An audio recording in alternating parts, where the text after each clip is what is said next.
குறைந்த விலை நிறைந்த தரம் தங்கள் தேவைகள் அனைத்தும் ஒரே இடத்தில் Jayachandran. 11 days of Grand Europe trip with easy EMI of rupees 25,000 only with GT Holidays. Lyca production தயாரிப்பில் அருண் விஜயின் அசத்தலான நடிப்பில் மிஷன் சாப்டர் 1 உங்கள் அபிமான திரையரங்குகளில் வெற்றி நடை போடுகிறது. திமுக எம்எல்ஏ உடைய அவங்க வீட்டிலேயே ஒரு சிறுமிக்கு இந்த அளவுக்கு கொடுமை நடந்திருக்கு. யார் நீங்க ஆட்சியில இருக்கீங்களோ அவங்க வீட்லயே பெண்களுக்கு பாதுகாப்பு இல்லைன்னா அப்புறம் நம்ம தமிழகத்துல எங்கிருந்து பெண்களுக்கு பாதுகாப்பா இருக்கும்? இங்கே இருக்கிற அத்தனை பேருக்கு தெரியும் திமுக ஆட்சியில நிச்சயமாக பெண்களுக்கு எந்த பாதுகாப்பும் கிடையாது. இது நம்மளுடைய மாண்புமிகு முதலமைச்சர் ஸ்டாலின் அவர்களுக்கு தெரியும். முதலமைச்சர் ஒரு வார்த்தை பேசியிருக்கிறாரா, ஒரு ஆறுதல் தெரிவிச்சாரா, இல்ல இது நடந்தது தவறு, அப்படி நடந்திருக்க கூடாது, அவங்களுக்கு நான் ஆதரவாக இருக்கேன் சொன்னாரா? எதுவுமே சொல்லல. நடக்குதா நடக்கட்டும், போலீஸ் நம்ம கையில தானே இருக்கு, நம்ம என்ன வேணாலும் பண்ணிக்கலாம். கோயில் கிளீன் பண்றது புதுசு இல்ல.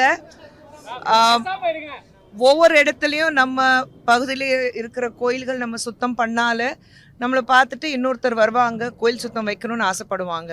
இன்னைக்கு நம்ம நாட்டில் கோயிலுக்காக நம்ம இவ்வளோ கஷ்டப்படுறோம். கோயில்கள் நல்லா இருக்கணும், நம்மளுடைய கலாச்சாரம் அதுதான். அப்படி இருக்கும்போது நம்மளுடைய கல்ச்சர் அதுதான். அப்படி இருக்கும்போது நம்ம கோயில் ஏன் சுத்தம் வைக்க முடியாது?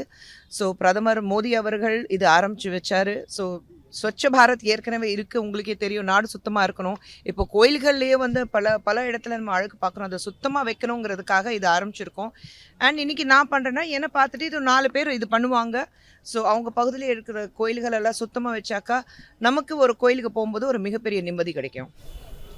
இப்போது நீங்கள் கோயிலுக்கு பண்ணியிருக்கீங்க, இது மாதிரி இன்னும் தலையுறுத்தில் எந்த அளவுக்கு பண்ண போகிறீங்க, வேறு எதாவது ஆர்கனைஸ் பண்ண போகிறீங்க? கண்டிப்பாக நாங்கள் பண்ணுவோம். ஏன்னா இது இன்னைக்கு ஒரு கோயில் இருக்குது அதுக்கோட நிறுத்த போகிறோங்கிறது கிடையாது. தொடர்ந்து பண்ணுவோம். தமிழ்நாடு முழுவதும் எங்கெல்லாம் கோயில் இருக்கும் ஒவ்வொரு இடத்துக்கு போயிட்டு யார் யார் வேறு திசைக்கு போயிட்டு நம்ம பாஜகலேருந்து ஒவ்வொரு திசைக்கு போயிட்டு இன்னைக்கு நான் இருக்கேன் இல்லை அண்ணாமலைஜி இருக்காங்கிறது மட்டும் கிடையாது. எங்கள் கட்சியில் இருக்கிறது கோடிக்கணக்கான காரியகர்த்தாஸ் இருக்காங்க. அவங்க எல்லாரும் ப்ராபப்ளி அவங்க உங்களை மாதிரி பேட்டி கொடுக்க முடியாது, இல்லைன்னா நீங்கள் போய் பேட்டி எடுக்க மாட்டீங்க. பட் அப்படி இருந்தும் அவங்க செல்ஃப்லெஸ்லி போய் ஒவ்வொரு கோயில் சுத்தம் பண்ணிட்டே இருக்காங்க. அதுதான் எங்களுடைய இப்போதுக்கு ஒரு என்ன சொல்றது ஒரு லட்சமே இருக்கு. கேட்கல. பராமரிப்பு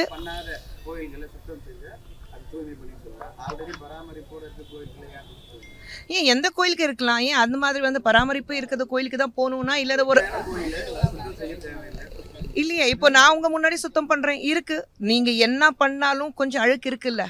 ஒரு சின்ன அழுக்கு இருந்தாலும் நம்ம வீட்டில் ஒரு இடத்துல நீங்க எங்கேயாவது ஒரு காப்பை ஒரு ஒட்டடம் பார்த்தாலே க்ளீன் பண்ணணும்னு தோணும்ல உங்களுக்கு. ஸோ நம்ம வீடு நினச்சிட்டு நம்ம ஏன் சுத்தம் பண்ணக்கூடாது? அந்த கோயிலுக்கு தான் பண்ணணும், இந்த கோயிலுக்கு ஏன் பண்ணக்கூடாது? இல்லை அந்த கோயில் தான் பண்ணுறாங்க, மறுபடியும் ஏன் அந்த கோயிலுக்கு பண்ணுறீங்க? நாங்கள் இருக்கக்கூடாது. கோயில் தான். கோயிலில் நம்ம வீடு நினச்சிட்டு ஒரு சின்ன ஒட்டடம் இருந்தாலும் நம்ம அதை சுத்தம் பண்ணுறது நம்மளுடைய டியூட்டி. அது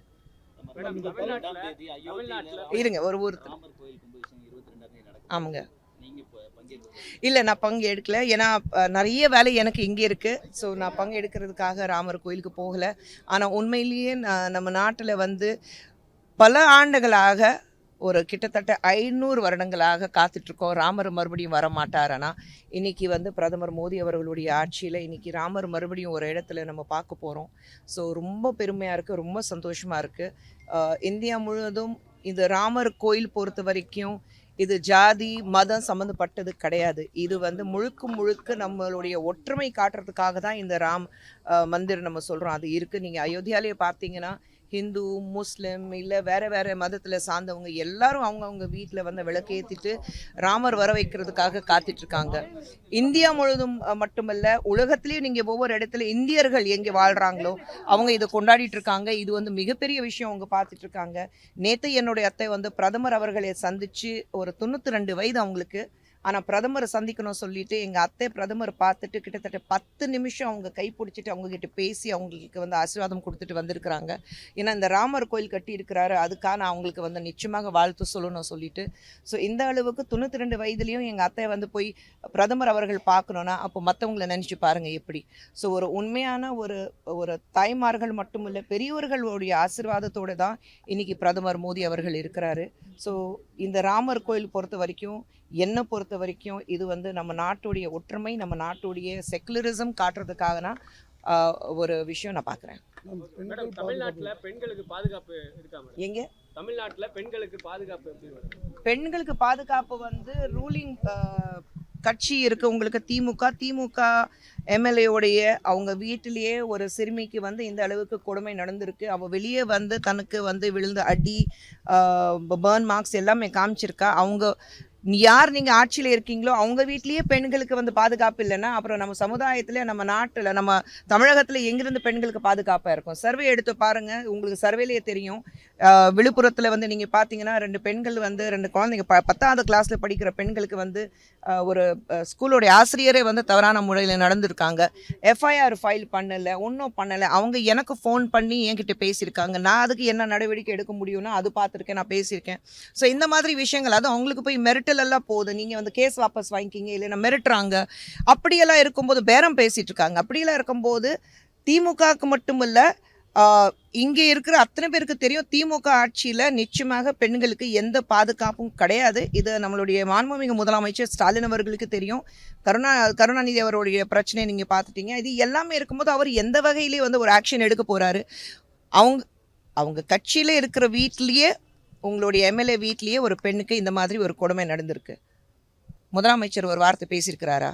இல்லை ஒரு ஆறுதல் தெரிவிச்சாரா? இல்லை இது நடந்தது தவறு, அப்படி நடந்திருக்க கூடாது, அவங்களுக்கு நான் ஆதரவாக இருக்கேன் சொன்னாரா? எதுவுமே சொல்லலை. நடக்குதா நடக்கட்டும், போலீஸ் நம்ம கையில் தானே இருக்குது, நம்ம என்ன வேணாலும் பண்ணிக்கலாம், அப்படி தான் பார்த்துட்ருக்காங்கன்னு தர. இது வரைக்கும் நீங்கள் வந்து முதலமைச்சர் அவர்கள் வெளியே வந்து பெண்களுக்கு சப்போர்ட்டாக பேசுனது நான் இது வரைக்கும் நான் பார்த்தது கிடையாது.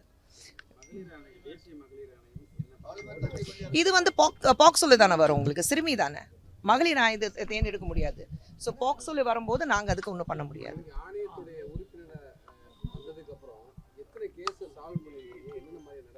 அதை நீங்கள் இதில் போட்டிங்கன்னா எங்களுக்கு ஒரு நாளைக்கு கிட்டத்தட்ட 100 கேசஸ் வரும். அந்த 100 கேசஸ் வரும்போது எனக்கு கீழே வந்து 5 மாநிலங்கள் இருக்குது. அந்த 5 மாநிலங்கள்லேருந்து நீங்கள் பார்த்தீங்கன்னா ஒரு நாளைக்கு கிட்டத்தட்ட ஒரு 100 கேசஸ் எனக்கு வந்துடும். அந்த 100 கேசஸ்லேருந்து எங்களுக்குன்னா ஒரு கமிட்டி இருக்குது. அந்த கமிட்டிலேருந்து இன்வெஸ்டிகேஷன் ஆஃபீஸர்ஸ் இருக்காங்க. அந்த எல்லாமே அப்ரூவ் பண்ணிவிட்டு அவங்களுக்கு அனுப்பி இன்வெஸ்டிகேஷன் ஆஃபீஸர்ஸ் அதை பார்த்துட்டு அப்ரூவ் பண்ணிவிட்டு அதில் பல கேசஸ் கொஞ்சம் பொய்யான கேசஸ் இருக்கும். பல கேசஸ் வந்து சிலது வந்து சும்மா வந்து ஒரு பழி வாங்குற முறையில் தான் சில கேசஸ் இருக்கும். ஸோ உண்மையான கேசஸ் எடுத்துகிட்டு அது மட்டும் நாங்கள் வந்து இன்வெஸ்டிகேட் பண்ணி அதை ஆக்ஷன் எடுக்கிறோம். போலீஸ்கிட்ட பேசுகிறோம். போலீஸ்கிட்ட இப்போ நானே உங்களுக்கு தெரியும், லாஸ்ட் டைம் வரும்போது இங்கே டிஜிபி அவங்கள பார்த்துட்டு சங்கர் அவர்களையும் ஷைலேந்தர் பாபு அவர்கள் இருக்கும்போது அவங்க 2 பேரும் பார்த்துட்டு 720 கேசஸ் கடந்த 2 வருஷத்தில் நான் வந்து கொடுத்துருந்தேன் தமிழகத்தில். ஸோ இதெல்லாம் நாங்கள் பண்ணிட்டு தான் இருக்கோம். நிறைய கேசஸ் நாங்கள் சால்வ் பண்ணுறோம். தமிழ்நாட்டில் பெண்கள் பாதுகாப்பு மாதிரி வட இந்தியாவிலேயும் பிரச்சனை இருக்குது. டேட்டா படி வந்து பீகார்ல தான் அதிகமாக இருக்குது. மேக்ஸிமம் கேசஸ் உங்களுக்கு வட இந்தியாவை விட உங்களுக்கு மேக்ஸிமம் கேசஸ் எங்களுக்கு வர மேக்ஸிமம் கேசஸ் பீகார், ஆந்திர பிரதேஷ், இது 2 தான் மேக்ஸிமம் கேசஸ் வரும் இருக்கு. பட் எங்களுக்கு வர, நான் வந்து ஒரு உறுப்பினராக சொல்கிறேன், எங்களுக்கு வர கேசஸ் சொல்கிறேன். எங்களுக்கு வர கேசஸில் தான் மட்டும் தான் பேச முடியும். ஒரு நேஷனல் கமிஷன் ஆஃப் உமன் உறுப்பினராக என்னால் அது மட்டும் தான் பேச முடியும். ஸோ எங்களுக்கு வர கேசஸ், ஸ்பெஷலி எனக்கு வர கேஸ் இதான். பீகார் எனக்கு கீழே இருக்குது. ஸோ எனக்கு மேக்ஸிமம் வர கேசஸ் வந்து பீகார் அண்ட் ஆந்திர பிரதேஷ். ஆல்மோஸ்ட் ஈக்குவலாக தான் இருக்குது. தமிழ்நாடு வந்து ரொம்ப பின்வாங்கி இருக்குன்னு நான் சொல்ல மாட்டேன். அதான் நான் சொல்கிறேன், இங்கே தானே இருக்கேன் நான், டெய்லி கேசஸ் பார்த்துட்டு தானே இருக்கோம். ஸோ வெளி மாநிலத்தில் வந்து அங்கே போய் பார்க்குறோம், நம்ம மாநிலத்தில் இங்கே தான் இருக்கோம், டெய்லி படிக்கிறோம், டெய்லி நியூஸ் நமக்கு வருது, உங்களுக்கும் வருது. ஸோ அதான் நான் கேட்டேன், முதலமைச்சர் ஏதாவது ஒரு வார்த்தை சொல்கிறாரா? இன்னும் வரல, இன்னும் கொஞ்சம் பயத்தில் தான் இருக்காங்க பெண்கள். இப்போது நீங்கள் பார்த்தீங்கன்னா விழுப்புரத்தில் அந்த 2 குழந்தைங்களுக்கு வந்து இந்த 2 குழந்தைங்களுக்கு வந்து ஒரு பாலியல் தொல்லை இருக்கும்போது, ஆசிரியர்கிட்டேருந்து பாலியல் தொல்லை இருக்கும்போது அவங்களுக்கு மிரட்டல் போகுது. போலீஸ்காரங்க மிரட்டுறாங்க, கட்சிக்காரங்க போய் மிரட்டுறாங்க, நீங்கள் கேஸ் வாபஸ் வாங்கிக்கிங்க. அப்படி இருக்கும்போது ஒரு பயத்தில் தான் வாழ்ந்துட்டு இருக்காங்க. ஏன்னா ரொம்ப பின்பற்ற மக்கள் அவங்க, சமுதாயத்தில் வந்து ரொம்ப கஷ்டப்பட்டு வாழ்கிற மக்கள். அப்படி இருக்கும்போது குழந்தைங்க படிக்க வைக்கணும், கல்வி தான் ரொம்ப முக்கியம். நான் சொல்லி குழந்தை படிக்க வைக்கும்போது பெண் குழந்தைங்களுக்கு இந்த மாதிரி ஒரு அநியாயத்தை நடக்கும்போது நிச்சயமாக அவங்க முன் வந்து பேசுறதுக்கு கொஞ்சம் பயப்படுறாங்க. நாளைக்கு வேறு ஏதாவது பிரச்சனை வந்துருமா நான் ஒரு பயப்படுறாங்க. ஆனால் எனக்கு சந்தோஷமாக இருக்குது. ஏன்னா இந்த 2 குழந்தைங்களுடைய வீட்டிலேருந்து என்னை கான்டாக்ட் பண்ணி உங்களால் ஏதாவது பண்ண முடியுமா என்கிட்ட கேட்டிருக்காங்க. ஸோ எனக்கு ரொம்ப சந்தோஷமாக இருக்குது அந்த வகையில்.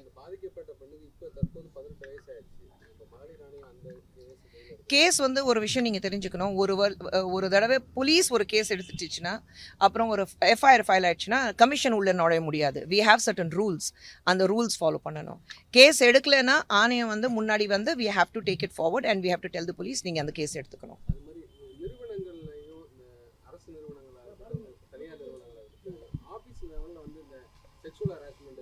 நிறைய கேசஸ் வருது எங்களுக்கு. அந்த மாதிரி செக்ஷுவல் ஹாரஸ்மெண்ட் கேசஸ் நிறைய வருது. அது எல்லாமே நாங்கள் வந்து சால்வ் பண்ணிட்டு தான் வரோம். வேற ஏதாவது? நேற்று கோயில் க்ளீன் பண்ணும்போது மாநில தலைவர் அண்ணாமலை வந்துட்டு அந்த பொண்ணு மேலே வந்து வழக்கு பதிவு பண்ணலன்னா பிஜேபி வந்து கையில் எடுத்துக்கோன்னு சொன்னாங்க. ஆனால் மதியானம் 12 மணிக்கு மேலே அவங்க மேலே வழக்கு பதிவு பண்ணியிருக்காங்க. அதனால பிஜேபி கண்டு தமிழக அரசு பயந்துக்கிச்சாங்க. கண்டிப்பாக பயம் இருக்குல்ல.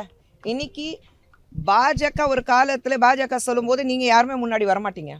இன்னைக்கு பாஜகனா ஃபர்ஸ்ட் பேஜ் நியூஸாக இருக்குது. ஸோ பாஜக அந்த அளவுக்கு தமிழகத்தில் வளர்ந்துருக்கு. இன்னைக்கு ஒப்போசிஷன் யாருன்னா பாஜகனா அப்படி நீங்கள் பார்க்குறீங்க.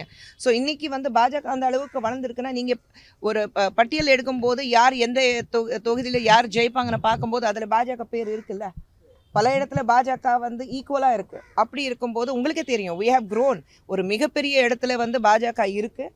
ஸோ பாஜக சொல்லும்போது அதுவும் எங்களுடைய மாநில தலைவர் அண்ணாமலை ஒரு விஷயம் சொல்லும்போது ஒரு சின்ன பயம் எல்லாருக்கும் இருக்குது. ஐயையோ இன்னைக்கு அண்ணாமலை அவர்கள் என்னத்தான் வெடிக்க போகிறாரு, என்னத்தான் சொல்ல போகிறாரு. ஸோ அந்த பயம் இருக்குது. அந்த பயம் நல்லது.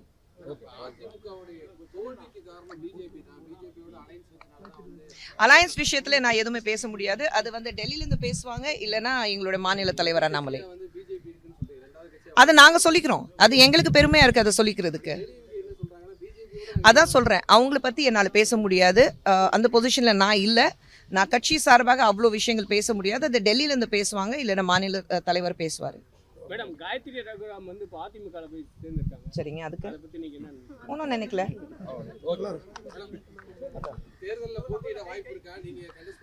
ஐயோ, இது ஒவ்வொரு தேர்தல் வரும்போது எனக்கு இது வந்துட்டு தான் இருக்கும். தேர்தல் பொறுத்த வரைக்கும் எங்களுடைய கட்சி தலைவர் நட்டாஜியும் பிரதமர் மோடி அவர்களும் அமித்ஷா அவர்களும் என்ன முடிவு எடுக்கிறாங்களோ அந்த முடிவு தான் என்னோட முடிவாக இருக்கும். எங்கள் கட்சியை பொறுத்த வரைக்கும் எங்களுடைய ஒரே விருப்பம் 2024 ஒரு மிகப்பெரிய வெற்றி பாஜகவுக்கு காத்துட்ருக்கு. அதுக்காக எங்களால் எந்த அளவுக்கு உழைக்க முடியும். பிரதமர் மோடி அவர்கள் மீண்டும் வருவார், அது எல்லாருக்கும் தெரிஞ்ச விஷயம். அதான் நாங்கள் சொல்கிறோமே, அப்கி பார் 400 பார், 400 தாண்டி பாஜக இருக்கும். அதுக்காக எந்த அளவுக்கு உழைக்கணும், என்னால் வேலை செய்யணும், அதுதான் செய்வோம். யார் எங்கே போட்டியிடணும் அது மேலிடத்தில் முடிவு பண்ணுவாங்க. ஸோ அதில் எங்களுடைய விருப்பம் இருக்கா இல்லையா அது வந்து டோட்டலி செகண்டரியாக இருக்குது. அது முக்கியத்துவம் கிடையாது. குறைந்த விலை நிறைந்த தரம் தங்கள் தேவைகள் அனைத்தும் ஒரே இடத்தில். Jayachandran. 11 days of Grand Europe trip with easy EMI of rupees 25,000 only with GT Holidays. Lyca production தயாரிப்பில் அருண் விஜயின் அசத்தலான நடிப்பில் மிஷன் சாப்டர் 1 உங்கள் அபிமான திரையரங்குகளில் வெற்றி நடை போடுகிறது.